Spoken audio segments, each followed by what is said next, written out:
Hai Kiddy Parents, bayi yang baru lahir sering mengalami kuning. Bayi-bayi yang cukup bulan bisa sampai 50% mengalami kuning. Apalagi bayi prematur. Bayi prematur ini bahkan sampai 80% bisa mengalami kuning. Biasanya bayi-bayi ini pada saat dia berusia 2-4 hari mulai terlihat kuning. Nah, mengapa bayi ini bisa kuning? Berapa lama bayi yang kuning boleh kita anggap masih normal? Kita akan bahas berikut ini.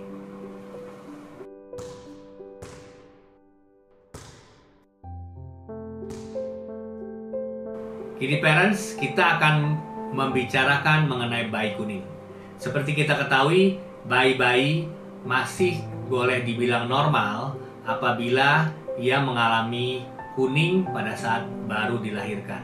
Biasanya kuning ini mulai pada usia 2-4 hari. Kemudian kuning ini akan makin tinggi dan kemudian pelan-pelan menghilang. Mengapa bayi yang baru lahir ini bisa kuning? Karena bayi yang baru lahir ini biasanya memiliki kadar hemoglobin atau kadar Hb yang tinggi. Nah, karena ada perubahan dari struktur Hb pada saat di dalam kandungan dan berubah menjadi Hb hemoglobin yang sesudah lahir. Nah, perubahan ini menyebabkan pecahnya bilirubin, pecahnya hemoglobin yang nantinya hasil dari pecahan ini akan menjadi bilirubin. Nah, hasil pemecahan yang berupa bilirubin ini akan menyebabkan bayi kuning. Nah, pemecahan ini biasanya terlihat pada usia 2-4 hari, mulai terlihat di situ. Nah, kalau ini terjadi lebih cepat, berarti ini bukan yang normal, kita mesti hati-hati. Nah, pada yang normal akan mulai terlihat kuning pada hari kedua sampai hari keempat, dan makin lama makin tinggi kadar bilirubinnya, bayi akan terlihat lebih kuning. Nah, kapan bayi yang kita katakan normal ini mengalami kuning bisa hilang kuningnya? Pada umumnya, bayi-bayi yang baru lahir ini akan tidak terlihat kuning pada usia 2 minggu. Nah, pada usia 2 minggu ini kadarnya biasanya sudah di bawah 5 mg per desiliter. Bilirubin total di bawah 5 mg per desiliter. Nah, di bawah 5 ini mata umumnya sudah tidak bisa melihat lagi. Mata yang awam tidak bisa melihat kuning lagi bayinya. Jadi sesudah 2 minggu harusnya bayi ini tidak terlihat kuning. Tetapi pada bayi-bayi yang mendapat ASI eksklusif bisa bergeser sampai dengan 3 minggu. Nah, pada saat 3 minggu bayi tidak terlihat kuning lagi. Jadi pada bayi yang bukan ASI pada usia 2 minggu umumnya sudah tidak terlihat kuning. Pada bayi yang mendapat ASI bisa sampai 3 minggu dan baru setelah itu tidak terlihat kuning.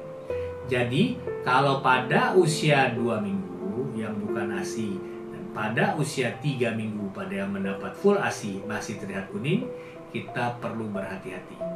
Tetapi untuk gampangnya kita menggunakan cut off point atau batasan 2 minggu saja untuk mudahnya.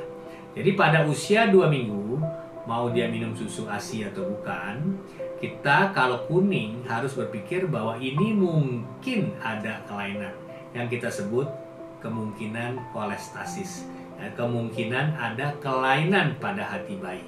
Nah, dalam keadaan demikian kita perlu memastikan apakah kuning ini disebabkan oleh peningkatan kadar bilirubin indirect atau bilirubin direct. Kalau yang pada pemecahan hemoglobin yang umumnya, dia akan menjadi bilirubin indirect yang tinggi. Jadi bilirubin indirect dan bilirubin total itu angkanya dekat sekali. Dan directnya akan kecil, akan di bawah 1 mg per desiliter. Tetapi bila ada kelainan hati, pada saat diperiksa komponen bilirubin, bilirubin directnya akan terlihat di atas 1 mg per desiliter. Nah, dalam keadaan demikian kita menyebut bayi ini mengalami kelainan kolestasis. Nah, kelainan kolestasis ini perlu dicari. Ini jelas ada kelainan hati, tetapi penyebabnya perlu dicari lebih lanjut. Dari yang kolestasis ini kita mesti berhati-hati untuk kemungkinan yang kita sebut atresia biliar. Anda yang belum pernah mendengar tentang atresia biliar bisa melihat konten YouTube saya yang lain yang Anda bisa lihat linknya di atas sini, dan dengan demikian Anda bisa tahu apa itu atresia biliar. Nah, bukan semua kolestasi itu atresia biliar, tetapi itu yang paling berbahaya yang kita perlu waspadai karena kita punya waktu yang pendek untuk bisa menolong bayi dengan atresia biliar, yaitu operasi Kasai sebelum usia 2 bulan. Kalau bayi ini kita tahu dia atresia biliar, secepat mungkinlah ke dokter untuk bisa dirujuk ke rumah sakit yang besar, salah satunya Rumah Sakit Cipto Mangunkusumo, untuk kita bisa menolong bayi dengan atresia biliar. Nah, bayi-bayi yang demikian, bayi-bayi yang berusia 2 minggu masih kuning, kita perlu lebih berhati-hati. Jangan terus dijemur, karena bisa terjadi yang Anda sangka itu tidak masalah, ternyata dia atresia biliar.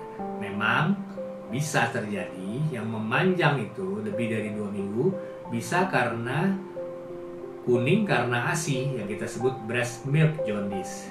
Nah, Anda bisa melihat konten saya yang lain tentang breast milk jaundice juga. Harus ada syaratnya sebelum kita mengatakan itu breast milk jaundice. Kita harus menyingkirkan kemungkinan lain. Jangan sampai yang kita sangka breast milk jaundice ternyata dia ada kelainan, misalnya ada hipotiroid, ada defisiensi gen 6PD, atau bahkan kolestasis yang mungkin salah satunya atresia biliar.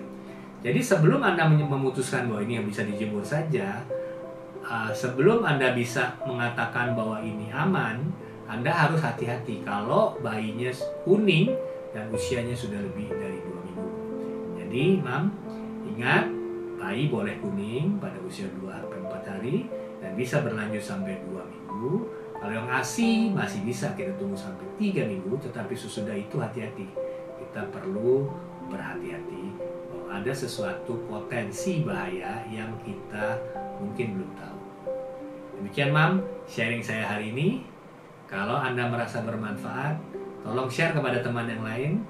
Dan kalau Anda sendiri mempunyai pengalaman mengenai kuning pada bayi Anda, tolong share di komen di bawah ini, agar teman-teman yang lain mengetahui pengalaman Anda dan bisa juga berbagi pengalaman di tempat komen di bawah ini. Sampai jumpa pada minggu depan pada hari yang sama.